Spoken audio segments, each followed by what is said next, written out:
மாண்புமிகு பேரவைத் தலைவர் அவர்களே, நமது அரசால் பெண்கள் பயன்பெறும் வகையில் அவர்களின் முன்னேற்றத்திற்காகவும் பாதுகாப்பிற்காகவும் பல்வேறு திட்டங்கள் தீட்டப்பட்டு இதுவரை சிங்கப்பெண் சிறப்பு அதிரடிப்படை திட்டம், தாய்மாமன் தங்கமோதிர திட்டம், வெற்றி மகளிர் ஆடுகள் வளர்ப்பு திட்டம், அண்ணனின் சீர்திட்டம் போன்ற திட்டங்கள் அறிவிக்கப்பட்டு அதற்கான நிதி ஒதுக்கீடும் செய்யப்பட்டு நடைமுறைப்படுத்த நடவடிக்கைகள் மேற்கொள்ளப்பட்டு வருகிறது.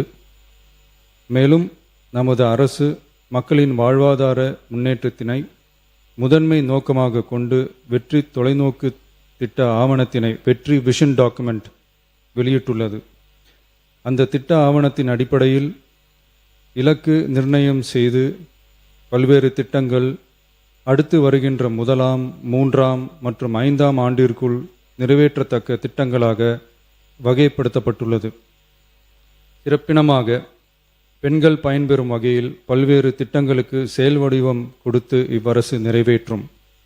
கடந்த 4 மாதங்களாக வளைகுடா பகுதியில் நிலவி வரும் போர் சூழல் காரணமாக எரிவாயு சிலிண்டர் கிடைப்பதில் தட்டுப்பாடு நிலவி வருகின்றது.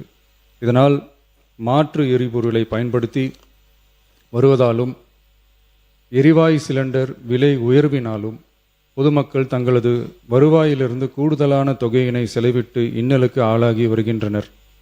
இதனை கருத்தில் கொண்டு நிதி நெருக்கடியான சூழலிலும் பொதுமக்களின் நிதிச்சுமையினை குறைக்கும் வகையிலும் பொதுமக்களின் நலனை பாதுகாக்கவும் மக்களுக்கு அளித்த வாக்குறுதியை நிறைவேற்றும் நோக்கிலும் எரிவாயு சிலிண்டருக்காக செலவழிக்கப்பட்டு வரும் தொகையினை அவர்களுக்கு வழங்க அரசு முடிவு செய்துள்ளது.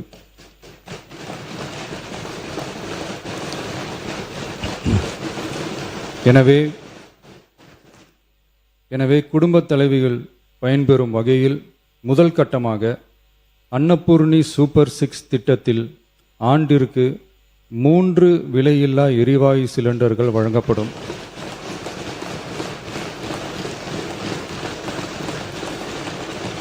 எரிவாயு சிலிண்டருக்கான விலை பயனாளிகளின் வங்கி கணக்கில் நேரடியாக வரவு வைக்கப்படும்.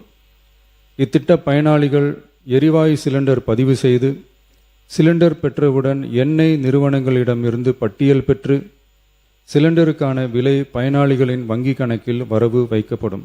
இத்திட்டத்தினால் சுமார் 1,30,16,104 குடும்பங்கள் பயனடைவார்கள். அதாவது ஆண்டு வருமானம் ரூபாய் 2.5 லட்சத்திற்கு மிகாமல் உள்ள பொருளாதாரத்தில் பின்தங்கியுள்ள குடும்பத்தினர், சிறு குறு விவசாய குடும்பத்தினர், மாற்றுத்திறனாளி குடும்பத்தினர் போன்ற சமூகத்தில் உள்ள நலிந்த குடும்பத்தினர் பயனடைவார்கள். இத்திட்டத்தினை செயல்படுத்துவதற்கான ஆயத்த பணிகள் துவங்கப்பட்டுள்ளது. இத்திட்டம் வரும் பொங்கல் பண்டிகை ஜனவரி மாதம் முதல் செயலாக்கத்திற்கு கொண்டு வரப்படும்.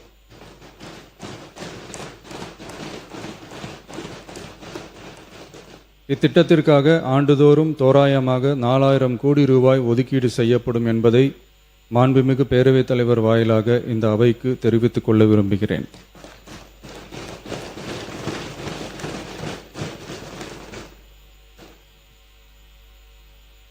மாண்புமிகு பேரவைத் தலைவர் அவர்களே, சென்னையில் உள்ள மீனம்பாக்கம் விமான நிலையம் இந்திய விமான நிலையங்கள் ஆணையத்தால் AAI இயக்கப்படுகிறது. தற்போது இந்த விமான நிலையம் ஆண்டுக்கு 30 மில்லியன் பயணிகளை கையாளும் திறன் கொண்டதாக உள்ளது. வளர்ந்து வரும் சென்னை மாநகரத்தின் தேவைகளை கருத்தில் கொண்டும் பயணிகளின் வசதிகளை கருத்தில் கொண்டும் தொழில் வளர்ச்சியினை கருத்தில் கொண்டும் சரக்கு போக்குவரத்தை அதிகரிக்கும் வகையிலும் புதிய விமான நிலையம் அமைப்பதற்கான தேவை ஏற்பட்டு உள்ளது. புதிய விமான நிலையம் அமைப்பதற்கு தேர்வு செய்யப்படும் இடம் பெரிய அளவில் விவசாயிகளை பாதிக்காத வகையிலும் அதிக அளவில் குடியிருப்புகளை அகற்றாத வகையிலும் அமைய வேண்டும்.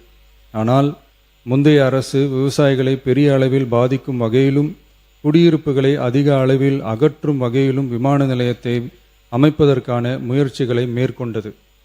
ஏகனாபுரம் மற்றும் இதர கிராம மக்கள் இந்த விமான நிலையம் அமைப்பதை எதிர்த்து நடத்திய போராட்டங்களை அறிந்து நான் 20/1/2025 அன்று அப்பகுதிக்கு சென்று அங்குள்ள மக்களின் குறைகளை கேட்டறிந்து பின்வரும் அறிவிப்புகளை வெளியிட்டேன். சென்னை பரந்தூர் மற்றும் அதனை சுற்றியுள்ள 12 கிராமங்களில் அமைய இருக்கும் விமான நிலையத்தை எதிர்த்து போராடும் மக்களுடன் நான் உறுதியாக நிற்கிறேன்.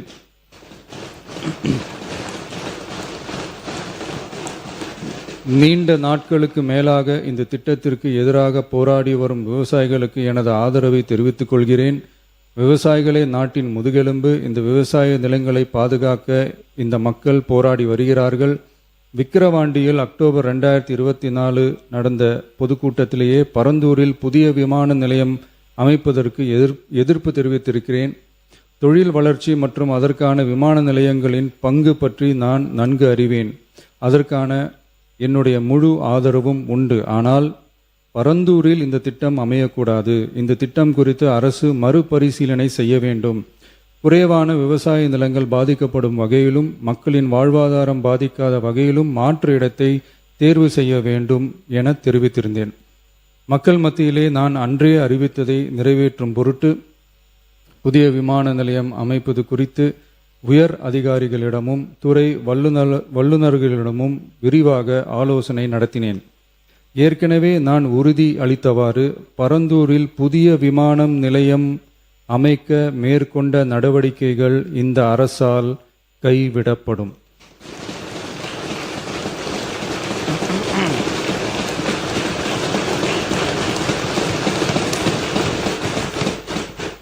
துறை சார்ந்த வல்லுநர்கள் மற்றும் கல்வியாளர்கள் ஆகியோர்களிடம் கலந்தாலோசித்து விவசாய நிலங்கள் மற்றும் குடியிருப்புகளுக்கு பெரிய அளவில் பாதிப்பு ஏற்படாதவாறு புதிய விமான நிலையம் அமைப்பதற்கான பொருத்தமான சில மாற்று இடங்கள் தேர்வு செய்யப்பட்டுள்ளன. அவ்விடங்களில் தொழில்நுட்ப ரீதியான சாத்தியக்கூறுகளை சம்பந்தப்பட்ட துறைகள் மூலம் விரிவான ஆய்வு மேற்கொண்டு புதிய விமான நிலையத்திற்கான இடம் விரைவில் இறுதி செய்யப்படும். இதற்கிடையில் சென்னை மீனம்பாக்கம் விமான நிலையத்தை மேலும் விரிவாக்கம் செய்து அதன் வடமேற்கு பகுதியில் ஆண்டுக்கு கூடுதலாக 20 மில்லியன் பயணிகளை கையாளக்கூடிய டெர்மினல் 5 என்ற புதிய பயணிகள் முனையம் அமைக்க ஏர்போர்ட்ஸ் அத்தாரிட்டி ஆஃப் இந்தியாவுடன் இணைந்து அணுகுசாலை மற்றும் மேம்பாலம் அமைப்பதற்கான நடவடிக்கைகள் மேற்கொள்ளப்படும். சென்னை மீனம்பாக்கம் விமான நிலையத்தில் தற்போது நடைபெற்று வரும் டெர்மினல் 3 பயணிகள் முனையம் கட்டுமான பணிகள் முடிவுற்ற பின் ஆண்டுக்கு 35 மில்லியன் பயணிகளை கையாளக்கூடியதாக இருக்கும். மேலும் புதிய டெர்மினல் 5 பயணிகள் முனையம் செயலாக்கத்திற்கு பிறகு ஆண்டுக்கு மொத்தம் 55 மில்லியன் பயணிகளை கையாளக்கூடியதாக இவ்விமான நிலையம் இருக்கும். இதன் மூலம் சென்னை விமான நிலையத்தின் சேவைகள் மேம்படுத்தப்படுவதோடு பயணிகளின் போக்குவரத்து தேவை புதிய விமான நிலையம் அமைக்கப்படும் வரை பூர்த்தி செய்யப்படும்.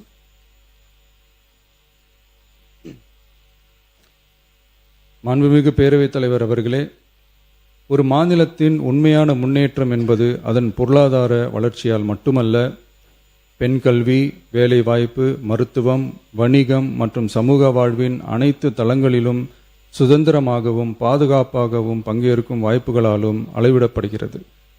மகளிரின் பயண சுதந்திரம் அவர்களின் பொருளாதார சுதந்திரத்திற்கும் குடும்பங்களின் முன்னேற்றத்திற்கும் அடித்தளமாக இருக்கிறது. தற்போது செயல்படுத்தப்பட்டு வரும் மகளிர் கட்டணமில்லா பயண திட்டத்தில் மாநகரம் நகர்ப்புறங்களில் சாதாரண மற்றும் மலைப்பகுதி பேருந்துகளில் 40 கிலோமீட்டர் வரை மட்டுமே பயணம் செய்ய அனுமதிக்கப்பட்டு வருகிறது. எக்ஸ்பிரஸ், எல்எஸ்எஸ், டீலக்ஸ் பேருந்துகள் மற்றும் புறநகர் பேருந்துகளில் கட்டணமில்லா பயணம் அனுமதிக்கப்படுவதில்லை. தமிழ்நாட்டின் எந்த பகுதியிலும் வசிக்கும் ஒரு மகளிரும் போக்குவரத்து கட்டணத்தால் தமது வாய்ப்புகளை இழக்கக்கூடாது என்ற சமூக நீதி சிந்தனையை இவ்வரசு முதன்மையாக கொண்டுள்ளது. இதனை கருத்தில் கொண்டு மகளிர் கட்டணமில்லா பயண திட்டத்தை விரிவுபடுத்தி பெருமளவில் பயனளித்திடும் விதமாக வெற்றி பயணம் என்ற பெயரில் தேசத்தந்தை மகாத்மா காந்தியடிகளின் பிறந்த நாளான அக்டோபர் 2ஆம் தேதி முதல் செயல்படுத்த அரசு முடிவு செய்துள்ளது என்பதை இந்த மாமன்றத்தில் மகிழ்ச்சியுடன் அறிவிக்கிறேன். அதன்படி முதல் கட்டமாக மாநகரம் நகரங்களில் சாதாரண பேருந்துகள் மட்டுமின்றி மாநகரம் நகர்ப்பகுதிகளில் இயங்கும் எக்ஸ்பிரஸ், LSS, டீலக்ஸ் அரசு பேருந்துகளிலும் மகளிர் கட்டணமில்லா பயணங்கள் மேற்கொள்ளலாம்.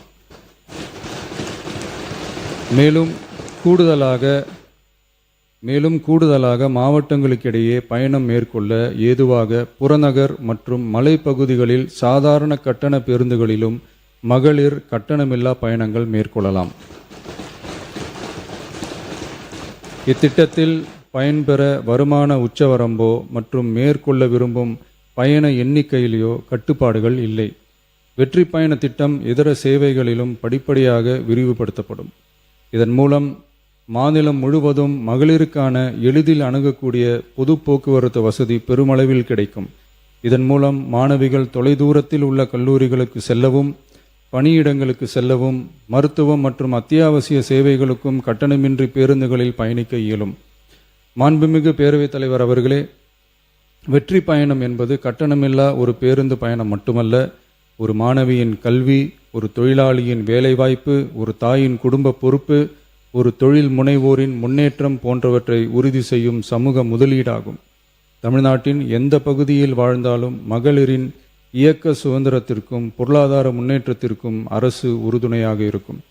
இத்திட்டத்தின் கீழ் திருநரும் டிரான்ஸ்ஜெண்டர் கட்டணமில்லா பயணங்கள் மேற்கொள்ளலாம். வெற்றி பயணம்